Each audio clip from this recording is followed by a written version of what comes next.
Well, hello there, ladies and gentlemen, boys and girls, children of all ages. My name is DB333, and welcome back to Hearts of Iron 4, the New Order Last Days of Europe, as Komi.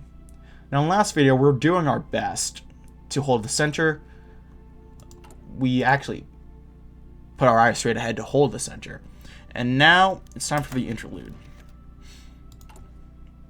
One of the most well-known authors in the Komi Republic, Viktor Smirnov, who is in fact an ethnic Komi, has recently released one of his most popular books, A History of Our Republic. The book details a history of modern Komi from its creation of the autonomous territories by the Soviet Union to its role as part of a West Russian Revolutionary Front until its modern state.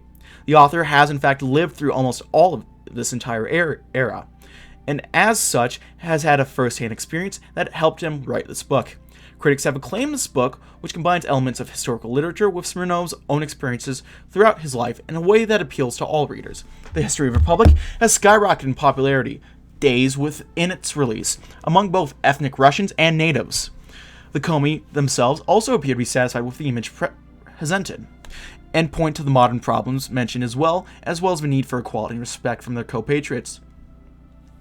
The question is, aside from a clear cultural impact and the legacy such a popular book will have in the Republic, if there will possibly be any political implications. Smirnov himself has clearly stated he's not affiliated with any of the myriad of political organizations operating in the nation and is independent. Of course, not all believe that, but for the most part, A History of Our Republic appears to be nothing more than an insight into the history of the natives that plays such an important role in the nation. Well, we all must know where we come from. So I'm a little nervous. We have, I think, enough support from all the sides to get and hold on to our democratic support, but I'm not entirely sure. We're working on holding the center. We're working on weakening the right of the left as much as we can. The right has got on a bit more power as a result, but there's only so much we can do there, really. We're doing our industrial investments.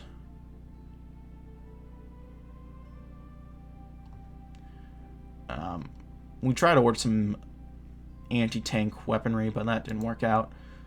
So here we are. Just kind of standing around waiting for something to happen.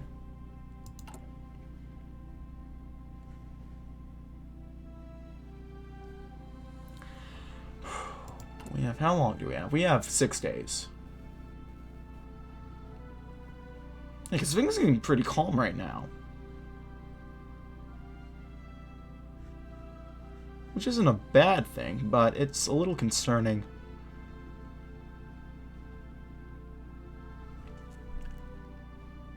Here we go, the interlude. The two officers stare at the twisted corpse, his head curled into a side of a sick caricature of curiosity. What must once have been clothes hang to the side, limp and sodden with blood. Around his neck dangles his title, "Social Fascist will not be spared when the revolution comes." The stump of an arm, surely the amputation must have been as recent as it was violent, is tied off and secured with a little party badge. One of Vlasinsky's men, perhaps? Officer Timorovich nods mechanically to his deputy. Please note, case type 24D, Class B physical trauma. Prepare for physical examination back in the morgue. No further instructions. He ambles off for a smoke, and Deputy Sadkov begins to wrap the body in medical gauze. How long have they done this for two of them? A dance back and forth, and back again and across the Republic, picking up the shredded remains of life after life to dispose of in a tasteful fashion as possible. The Political Crimes Division is nothing more than a sick joke, and the officers of its hopeless war are jesters in the courts of the powerful. Crimes unseen, crimes unseeable, crimes that are discovered and hastily covered up, as with some idiot child that might spew some inconvenient and familiar truth at the dinner table. Sakov's eyes tremble as he covered his eyes. He is tired, so very, very tired. And yet, the charade goes on. Not far from him, Timorovich wonders why he has only been one reported murder case this week. It is a precarious drop from the previous months. He rubs his stubble, and then it hits him like a lead iron socket in his belly. They were preparing for election week. All of them. Uh-oh. So we have the 1963 Assembly. So we begin with all this. It is 1963, actually, so there we go. Well, time has come. Each year, a new assembly is elected to the legislative house of Komi. This election is no different than a year's elections, a high-stakes contest where each candidate for the head of the house campaigns to control the republic and everything valuable within. As per tradition, it's now time for our candidates of a Democratic Party. Each of the 3 candidates, Vlasinsky, Kosygin, and Stalina, will express their positions into why exactly they deserve to be the leader of the Democrats and the people. After, we will select a candidate who will hopefully be the best choice for our nation. We can hope. We'll go ahead, get our field marshal back in. Good old Grigorenko. The annual assembly of a Democratic coalition for 1963 took place in Syktyvkar's One Good Hotel. Perhaps by virtue of its lack of competition, the hotel's quality left something to be desired. But it was indoor, it wasn't in ruins, the staff mostly kept the attending guests fed with a steady stream of passable food and piping hot tea. Good enough for me. Delegates from all of the coalition's parties could be seen, chief among them were Vlasinsky's colleagues in the Social Democratic Party and Kosygin's Social Liberals, the twin pillar of a Democratic coalition. Present less in a political quality and more in their role as important bureaucrats and power brokers of the coalition were members of a democratic government, such as police officers, bureaucrats, and paramilitary bosses. These institution members tended to gather around Stalina and her increasingly influential PSD party. The rising star of the Democratic coalition drew much attention and courtesy visits from both other Democratic parties. If this situation bothered any of the other party chiefs, no clear evidence could be seen in their warm reception of the woman and her close associates. We'll let it begin. Stalina's speech is coming up first, it seems. Ooh, okay. Yeah. On the eastern side of Syktyvkar, there stood a short, 2-storied building, which was completely insignificant for outsiders, but was not an unknown to a particular lot. Written down the documentations. We can prepare for a raid, so I'll do that. Written down in the documentation as a residency for local typography, the purpose of which is unknown, even to their editors. The place served as a meeting for the supporters and members of the Pastionari and Gumilov Circle, beginning in occasional headquarters and even a recruitment ground. The low profile and formal legality of their work was allowed to keep their work going without disruption, without any fear to the eyes of overly suspicious people. The arrival of figures in Soviet uniforms at the door caught the personnel off guard. The leader, a balding, pudgy, middle-aged man, was not an unfamiliar face to many of them, but no one could place him with the names that they knew, and his cold and severe look suggested that they knew exactly why he was here. The presence of the lack of intruders would be instantly alarming if it wasn't for that lack of weapons on their hands and a small detail of torn-off communist badges on their clothes, an unacceptable violation for the people of their service. After a short, awkward moment of silence, the leader of Soviet militants took the initiative. Ivan Alexandrovich Serov, ex-NKVD and fierce patriot of the motherland. I have a very favorable offer for your boss Gomilov. A pleasure to meet you, comrade. So, the left's influence is going to decrease. Let's see how that goes. And then the right's going to gain some influence. Yes, they are.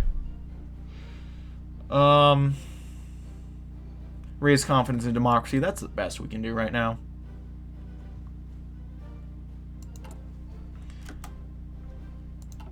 Yeah, shit's going down. So now we have the Ordo Socialist with Serov. Just gaining some power, strangely enough. I don't know why exactly that's the case, but alright. We got the 1963 elections.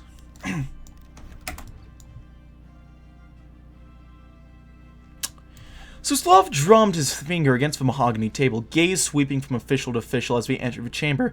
The meeting itself was unimportant, a simple discussion of maintenance within party neighborhoods. The true reason Suslov had called the meeting, and the actual object of his attention, was to discover the full extent of Surov's cancerous web within the party.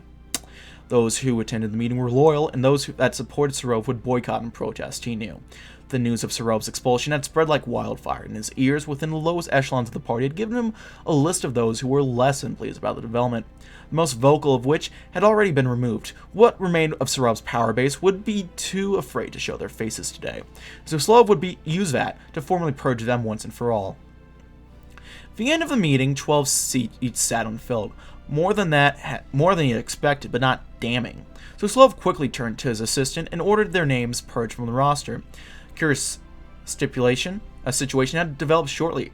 One of Surov's supporters, out of stupidity or bravery, Suslov wasn't sure, had attended the meeting, all the while feigning innocence. An example had been made then. There's one last matter we must turn our attention to, comrades. Suslov pronounced as two large men approached the traitor from behind. It would seem that not all of us today are here in good faith. Some, it seems, harbor the evils of fascism within their hearts. His bodyguards grabbed the man's arms, twisting them above his head as they forced him onto the table. He screamed for help. None answered. I'm sure you all know this will not be tolerated within the party. One of the men drew his pistol and pressed against the now sobbing traitor's head. I urge you all to ensure that your hearts remain steadfast and loyal. For socialist justice will meet all in the end, regardless of their past. Alexei, if you will.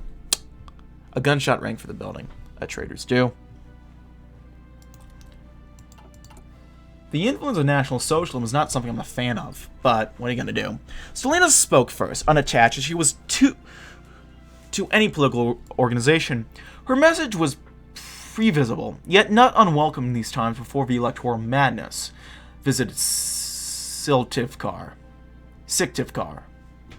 It is with a great pleasure, as always, to speak to this honorable assembly. I will not bore the esteemed members of the ruling coalition with my life story once more, if only to underline again how this republic took me in these difficult times for Russia. The gift of freedom and peace, of a nation where we can help one another to rebuild our fractured nation, this gift of democracy enduring and untarnished, this gift is one I ardently wish to protect. As this assembly proceeds with the election of a candidate for this presidential election, I stress to all gathered today, debate the merits of each presidential hopeful. But once a candidate for our coalition is chosen, I implore you to follow them without hesitation. The unity of our coalition is one of our strongest weapons against radicals that seek to bring our republic to an early end. The dogs of the Communist Party, the animals found in Komi's far-right fringes, they care not one whit for our institutions.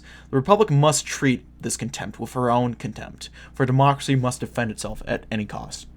Thank you, Stalina. Now let the debates begin. So we got that done. Can we do a raid?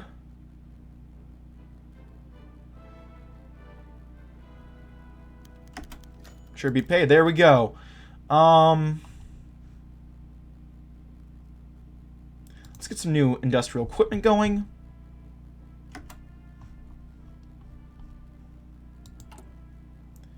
There we go. Wonderful. Well done, men. We'll all just chill in the center, I guess. Or the middle of the country. I shouldn't say the center. We gotta have a depoliticized army, after all. That would be blatantly hypocritical of me to say. I'm trying to see. Distribution networks. The leader of the SMR, Kosygin, was next. His own rhetoric was not warm and passionate like Stalina's. Rather, the former economist made a clear, concise case, his words stripped from the needless extravagance. After the customary round of thanks to the assembly and the congratulations given to Vlasinsky and Stalina for their efforts in the coalition, Kosygin reached the heart of his speech. The Germans have squandered the wealth of their nation in fuel and bombs for a terror bombing campaign that has accompanied very little. Now, the frequency of bombings dwindles by the day. Rumors coming from Moscovian detail the upcoming collapse of the Reich. My friends, once the German planes are gone, we shall be free to rebuild. We've kept hope all these years. Our children were taught as best as possible. Our homes were cleaned of debris where possible. Now the terror bombing campaign is ending. The reconstruction of Russia can begin. new factories, new schools, new courthouses, new churches. The Republic's citizens are strong and hardworking. A new republic is within reach. It is my belief that this republic can reunite Russia. Chosen as candidate for our esteemed coalition and elected president of the republic, I vow to dedicate all my energy to a new Russian nation, able to house generations upon generations. Our cause is just, and it shall take us to the Pacific Sea in the east, and to Moscow and St. Petersburg in the west. Thank you. To Moscow. I'll drink to that shit.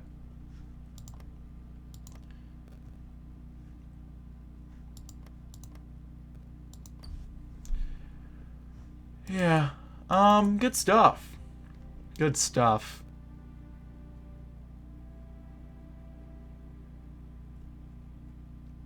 Could train our troops, get another 1,000 manpower. It's not too bad, we'll try that. Then black market equipment. Can we not get any manpats? Collapse of German Madagascar. After Kosygin in speech came President Vlasinsky's turn. The president was a popular man in the assembly as ever, even if his star had dimmed somewhat as new politicians such as Kosygin and Stalin had risen. His energetic and driven way of approaching any topic had helped him lead the nation throughout a range of issues. And his particular way of speaking had its usual effect on the assembly of making everyone in the audience captivated. Honorary members of the Assembly, thank you for your presence. Thank you a million times for your support, for it was by your help that I could become president. It was through your continued support that our coalition has safeguarded Komi citizens these past few years. I call once again, your support for my nomination as presidential candidate. The Republic stands at a crossroads. As shadowy... I got distracted by Dex, goddammit. As shadowy figures emerge to the forefronts of Komi's politics. Several sets of long-planned intrigues are reaching their conclusion, and their impact on the Republic promises to be an unmitigated disaster. I request a new mandate to continue our struggle against the snakes that wish to usurp our institutions. Stalin was right in denouncing the groups of rabble-rousers that spread their poison into the veins of our parliamentary system. The time to strike is almost upon us. In a new mandate, I would bring down the might of the legal system upon those who scheme the nation's destruction. Our institutions can and must be reinforced so that no matter what the amount of muck is thrown by our opponents into its working, our republic will live on to bring our people to a bright future. Good speech, Comrade President.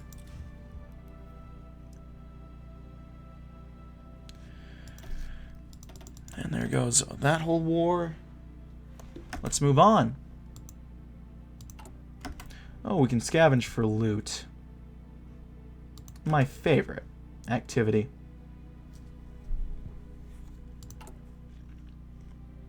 Loot scavenging. I love it.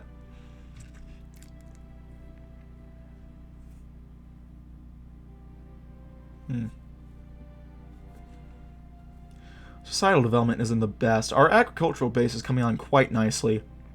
Poverty rate is coming along. Literacy is coming along. Academic base.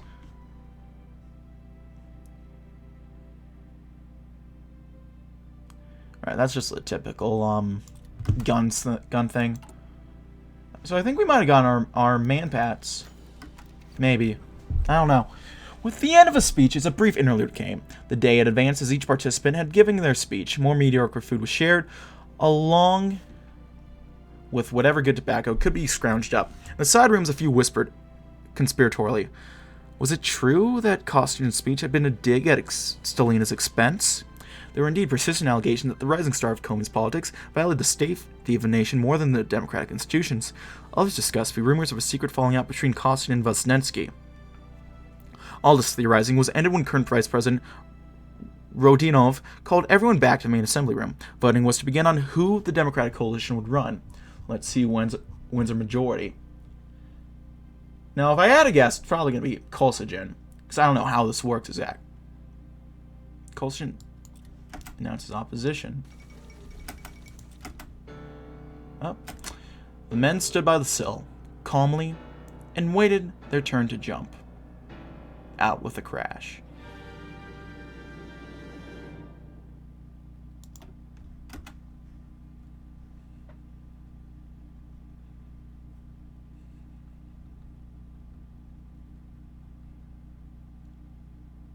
Alright, so yeah, we have Serov is hopping up. He has influence now with the right. That's a neat little feature.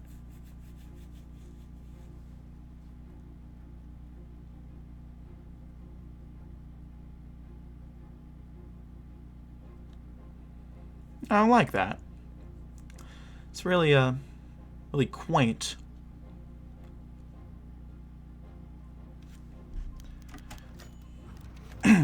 Komi is abuzz after the recent announcement over the presidential election. Alexei Kosygin, a prominent elected deputy and leader of a union of young reformers, has announced that he will be challenging the current president to a runoff vote. He has repeatedly expressed discontent towards the administration's recent actions and policies, and clearly believes he could govern more effectively as president. Ooh.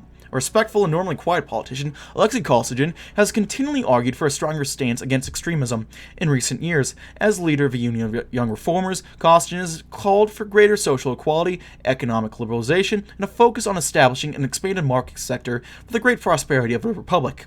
While his party still claims socialist roots, many socialists within the party disagree and label him a capitalist and a liberal. It remains to be seen if this election bid will be successful for the deputy. Could this be the future of Komi? Perhaps. Let's do it.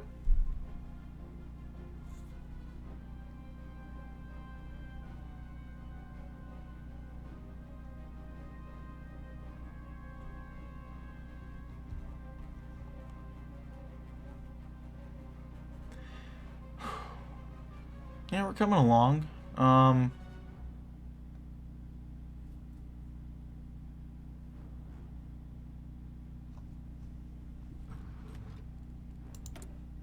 No divisions in basic training, of course.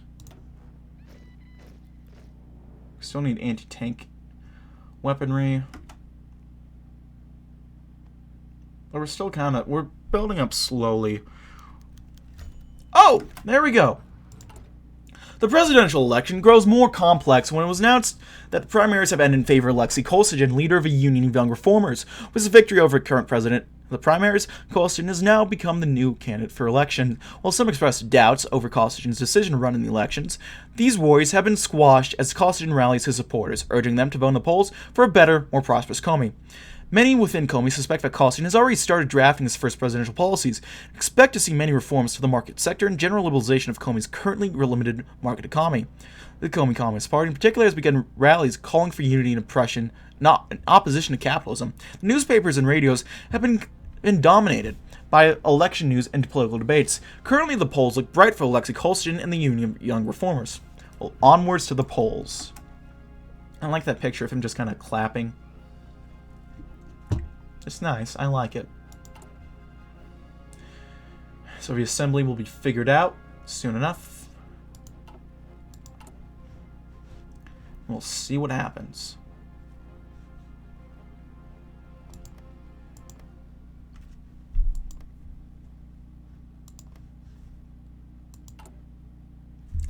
So we can purchase manpats equipment from a couple people.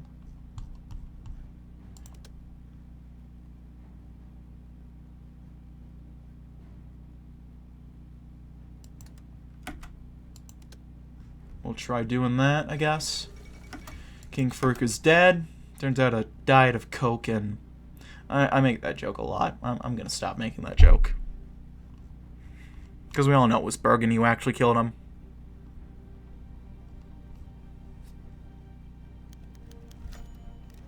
Oh, excellent.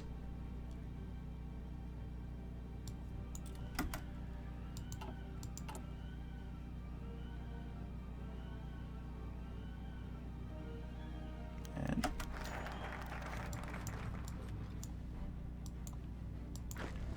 alright, looks like we gotta head over here-ish. I will not back down so easily. Election day preparations.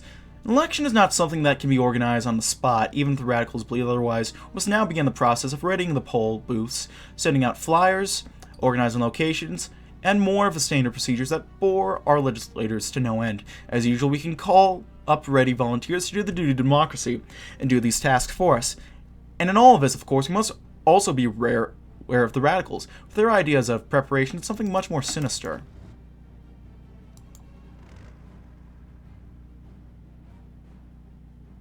Should have waited a bit before I ended up starting this conflict. It's Tukhachevsky who's really doing this. The rest of these fellas aren't really... Okay, they're going with Zhukov. Interestingly enough. Okay, so our tech is done there. Very nice. We'll do batch production. And then probably some more guns. Because God knows we're going to need as much support as we can get.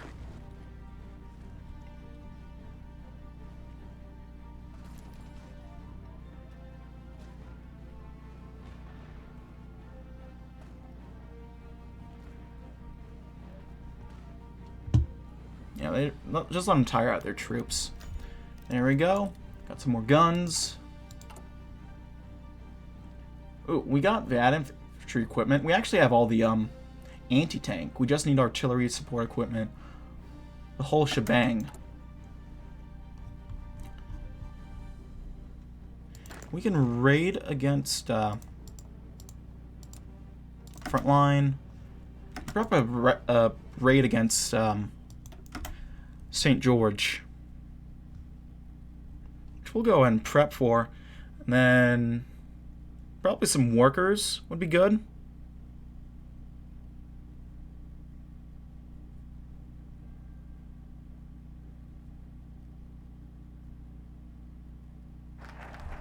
Election day preparations.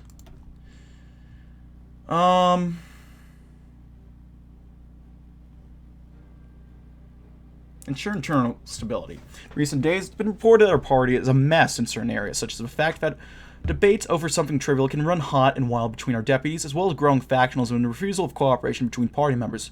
While normally this has been allowed under the perpetrator's offense of freedom of opinion and expression, the upcoming election is one of the most critical in our history, and the Democratic Party cannot permit these problems any longer. Through distinct methods, we will ensure that everyone sits down and shuts up. United as one party, no longer shall the chamber erupt into argument every other speech, and no longer shall we tolerate the cracks between our wings. We shall be as one together. We must be, for the radicals shall come as one as well. There we go.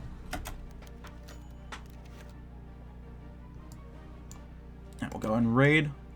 Time has come to prepare for our elections. A lot has to be done, and we have to make sure to do it right. Polling booths will be needed to set up, and counters need to be hired. We must ensure that election day goes as planned.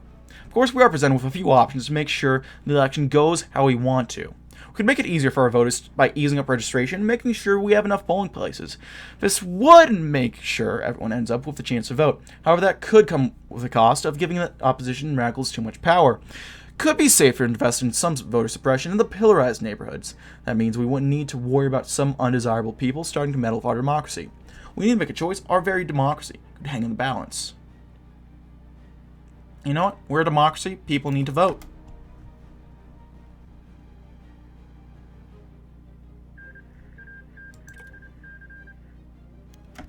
Should be paid. There we go. We'll go ahead and train some new workers. Get that going.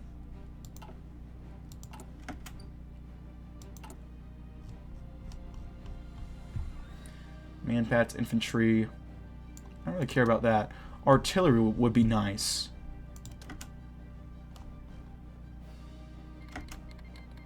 I guess we'll try some infantry equipment.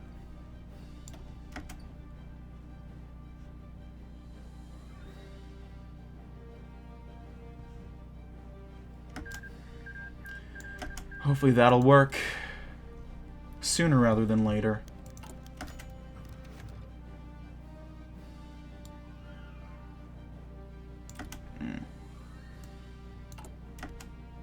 Raise some more confidence in democracy. We'll go ahead and do that.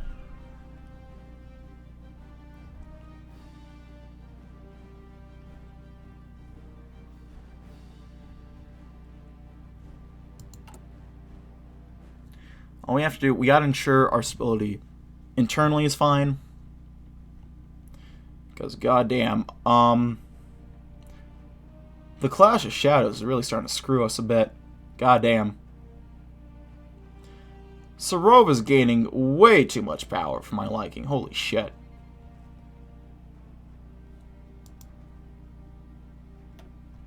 So there's Tomsk going against Krasnoyarsk. Wise move. I think I did that for my campaign first. Okay, ensuring internal stability.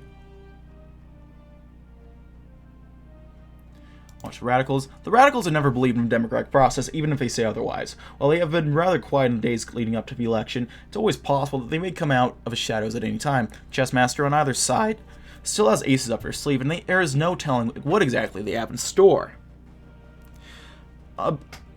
Observation of the paramilitaries are necessary, and any left-wing or right-wing activity will be snuffed out and found. If they have any funny tricks they wish to play, we will know, and we will fight back. Magadan versus Amor.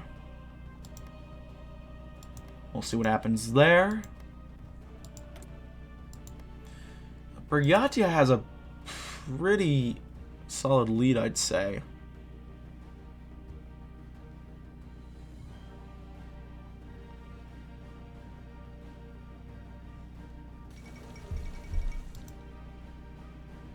Just because he has more manpower in this region. So I'd give Buryatia the advantage. Yep, there goes Tomsk coming in clutch. That victory. Yeah, our center is gaining a lot of power in general. I think we'll suppress the right now. I think that's the best idea. I'm not gonna make that pun. Yeah, okay. The order failed. Figured as much.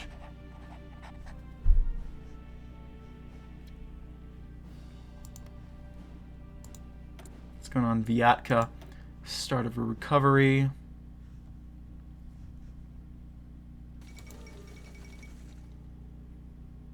Oh. Kaya has been elected. That's a little spooky. We've got Aryan cavalry.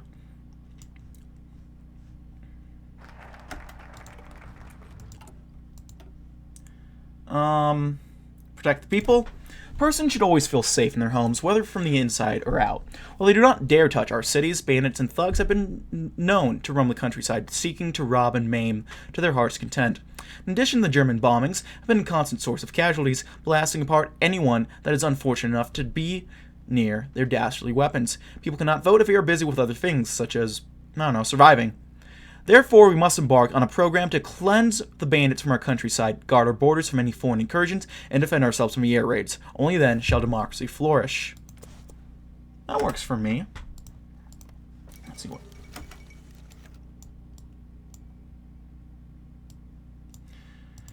Ooh.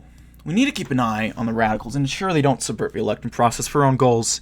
They can't be given this chance to sabotage our entire democracy. Their every move needs to be closely scrutinized to ensure the safety of our elections. Who knows what the communists or fascists would do if given a chance. They could very well corrupt the process and power themselves through manipulation and intimidation. To keep a close watch on the radicals, more informers will need to be placed within their organizations. Perhaps a few bugs in their telephones could also do the trick. We must know their plans before they can take any action on them.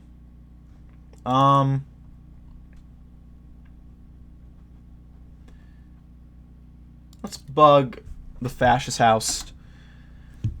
That'll knock them down, so if they're not one's outright weaker than another, they'll be comparable. Scavenge for loot.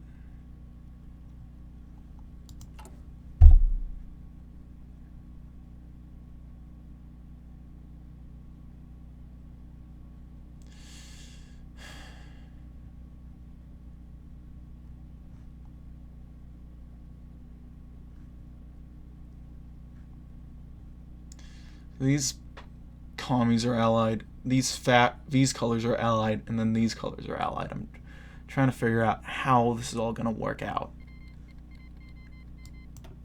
Kemerovo versus the People's Revolutionary Council. That's a way to do it. Attack for that one little province. You know what? I wish you guys the best of luck. I hope that works out for you. I kind of doubt it, but we'll wait and see, you know?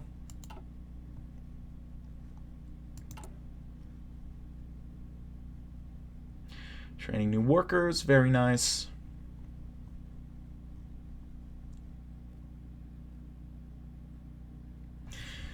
I think our center is strong enough, honestly. I'm okay with where we're at. Protect the people. We'll calculate the bombing intervals. Each and every week, land brings hellish Armageddon down upon our lands as the Nazi bastards rain down their bombs upon the people of Russia. New orphans are created every day, and hospitals always fill to the brim for days after, especially Tuesdays, for that's when they all come. The Germans are as predictable as they are evil. It's no coincidence that the bombs always rain down at specific times, and more on certain days than others, that their Wehrmacht seeks to enjoy their coffee breaks at their designated hours and days, and not any other. They will not stop our little democracy. All it takes is a little calculation, and any interruption of the election will no longer come from the air. There we go. We can raid Vyatka. Do we want to do that? Maybe.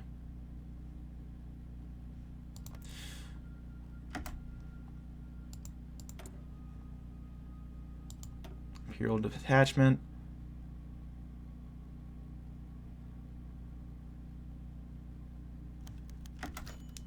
Yeah, okay. I don't really care about the black market.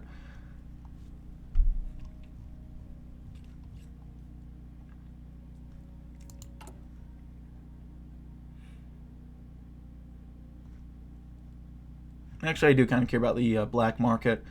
What, artillery? Infantry equipment.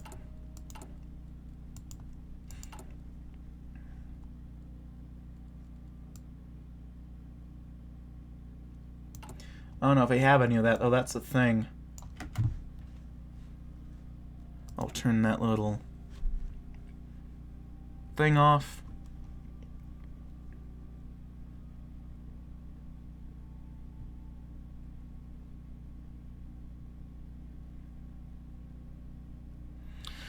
Do we want to do anything here? I'm thinking we might just want to... The trade convoys rumbled past Zhdanov's office at the usual time each month, head northwest from the front. The trucks carried a crate of essential food from Komi. Each truck's cargo would help the front stave off starvation for a few more precious days. Return of the trucks would be loaded with high-quality hardware, such as AK pattern rifles.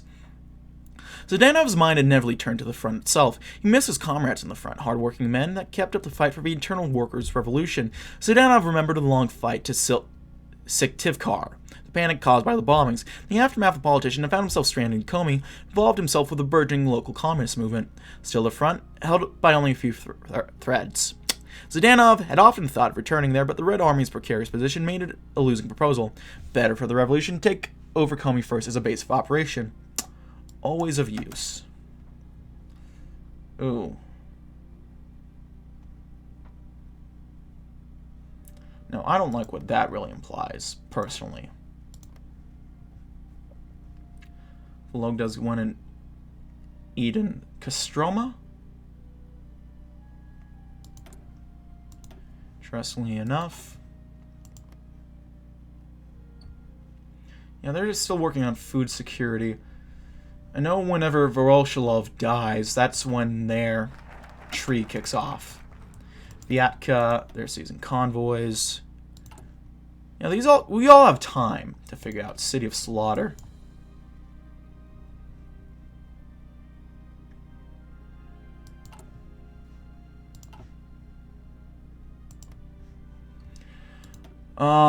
Into the unknown, I think. Months of rigorous preparation, days of campaigning, enjoyed or dreaded, the participate in or flee from it. The elections come all the same. Now comes the trial of democracy and the ruling of it with it. Each and every preparation that we have done for this event will now either pay off or let us down. This critical election decides our fate in the future.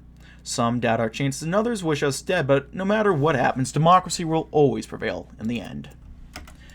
So we cannot cancel this mandate. We have to do it. Okay. Now it comes to time to decide the location where the polling places should be. There are many safe locations from where polling booths would fit right in, places that are safe from German bombers and local extremists. While we will definitely make use of these locations, we do have some more less safe choices. We can make some strategic mistakes and place polling places in disagreeable neighborhoods in more exposed, dangerous locations. That way we could discourage some people who might not want to vote and assure the safety of our power in the election. Fuck.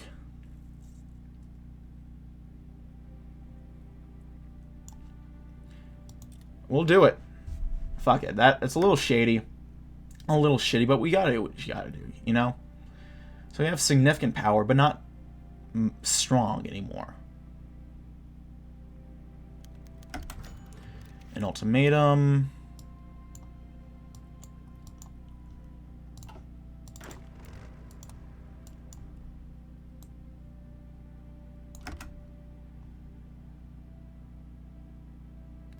We won't back down so easily, buddy.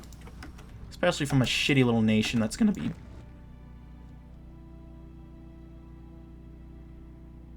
kicked down soon enough. So there's a cheetah versus a Moor.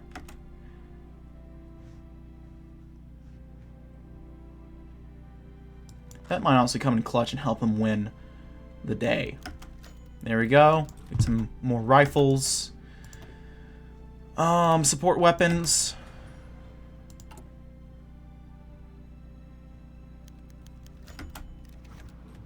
We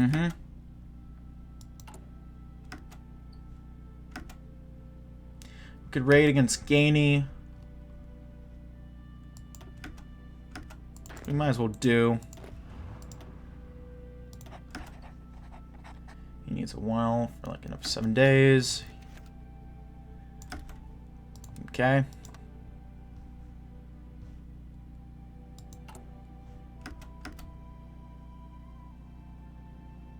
Oh, they have 0 loot now. Fuck.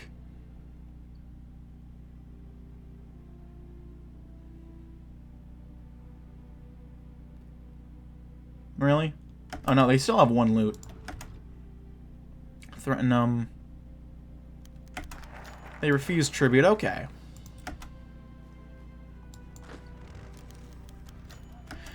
Ooh. We received news of severe violence erupting in many of our polling locations. In total, 3 people have been killed and 19 have been wounded by paramilitary violence. This has started to discourage many other voters, and some of our polling places are even closing down. It's not known if communist or fascist paramilitaries have carried out these attacks. Very well could be both of them. If their goal was to scare voters, it's definitely working. Although this does not mean that they are only scaring away our voters. Unfortunately, this doesn't bode well for our election process, and we may see less voting than we expected. Paramilitary threats combined with fears of German bombers, even after all the effort that we took to keep polling places safe, have influenced many in their decision not to participate. An unacceptable violation of their rights. Ooh, good news from the polling station. It seems the violence has died down, and more people are feeling safer to vote. While not as many as we would like, it's still hopefully enough to legitimize the outcome of a vote. Results are beginning to come in as normal, and counting is about ready to begin. While peace may reign supreme now, we must still tread carefully. We cannot know when the violence may pick up again. Depending on the outcome of elections, anything could happen. We must stay prepared. So I'm waiting for this raid to finish up. This Raid Shadow Legends, our sponsor for today's video. They're not. Don't worry. The results of our election are in, and the Democratic coalition now has a comfortable majority in the legislature. The radicals and extremists have been defeated at the polls and should hopefully no longer pose a threat to our government. This is a great day for our republic and our democracy. While the radicals of the far right and far left may contend the results, these elections have proven to greatly weaken their chance at power. No extremist has any chance to be elected peacefully and democratically. But our government must still tread carefully. The leftist and rightist counterparts now only have a stronger reason to pursue power with more violent means. Still, with our majority, we are free to pursue our agenda much more easily than if we had to cooperate with any radicals. We must act quickly if we want to stabilize our republic and our rule. Our democracy does remain secure, at least for now. So I believe this opens up a whole new thing. Does it?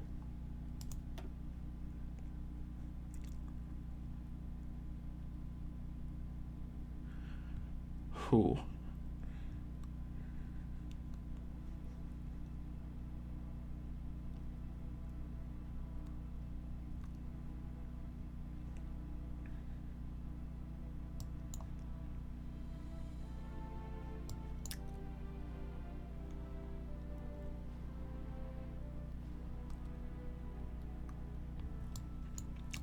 Okay. I see what we got now. So we got...